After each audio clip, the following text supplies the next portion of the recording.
देखिए हर खबर यहीं पर, सब्सक्राइब कीजिए TV9 भारतवर्ष। देखिए, प्लाज्मा थेरेपी जब जिस बीमारी का कोई उपचार नहीं होता है तो ये माना जाता है कि जो व्यक्ति इस बीमारी से ठीक हो चुका है उसके शरीर में उस बीमारी से लड़ने की ताकत, जिसको हम लोग कहते हैं एंटीबॉडीज, बन चुकी हैं। तो इसी तरह से कोरोना के ये बहुत पुरानी पद्धति है, सैकड़ों वर्ष पुरानी है। स्पेनिश फ्लू में भी इसका प्रयोग किया गया था। जैसा कि हम सभी लोग जानते हैं कि आज की तारीख में कोरोना का कोई इलाज नहीं है।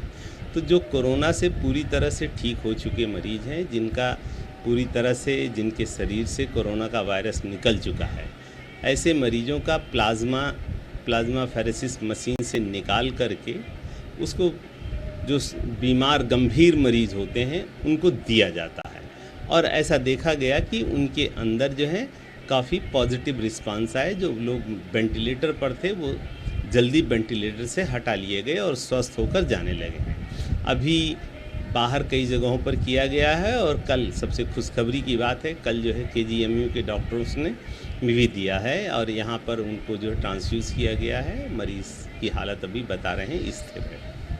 सर, इस पद्धति में कोई दिक्कत दोनों में नहीं।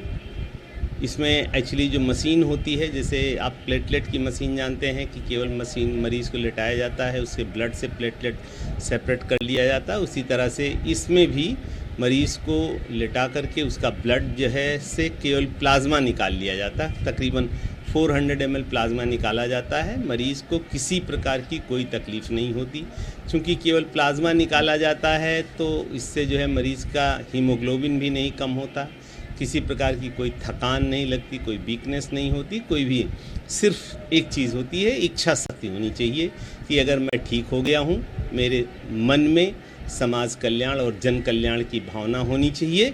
अगर कोई ऐसा व्यक्ति है तो निश्चित रूप से उसको अपना ब्लड दे देना चाहिए। और आज की तारीख में जब हम इस महामारी से लड़ रहे हैं, हमारे पास कोई इलाज नहीं है, तो जो व्यक्ति इससे ठीक हुए हैं, मैं उन सब से आग्रह यही करूंगा कि वो लोग स्वयं आवें, KGMU में अपना प्लाज्मा दे दें, जिससे अगले आने वाले मरीजों को हम उपचारित कर सकें। सर, ये डोनेट करने वाले व्यक्ति को करनी चाहिए?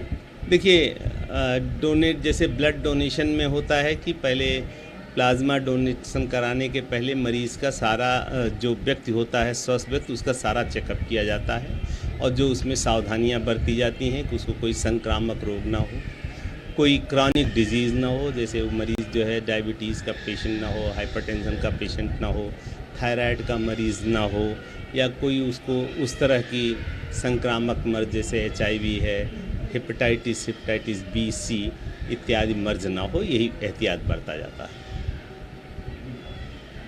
सर, इस पूरे प्रक्रिया में कितना दिन लग जाता होगा लगभग उसको ठीक होने में? अगर प्लाज्मा देने के बाद कई बार देना पड़ता है, एक ही बार में कुछ कंट्रोल होता है? देखिए, अभी ये टोटल कोरोना के बारे में रिसर्च का विषय है और समय बहुत ज़्यादा नहीं लगता है। अगर हमारे पास प्लाज्मा डोनर आ गया है तो उसका प्लाज्मा निकालने में हमें तकरीबन 40-45 मिनट का समय लगता है। बाकी टेस्ट में करीब 2 से ढाई घंटे का समय लगता है। अगर कोई व्यक्ति अपना प्लाज्मा देता है तो लगभग 3 घंटे के अंतराल के बाद जो है वो तैयार हो जाता है किसी मरीज़ को देने के लिए।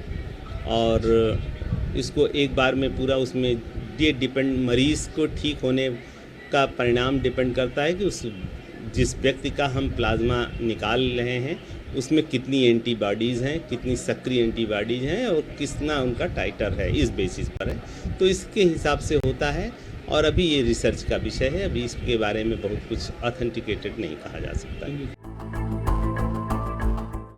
अड़ी सोमवार से शुक्रवार शाम 6 बजे सिर्फ TV9 भारतवर्ष पर।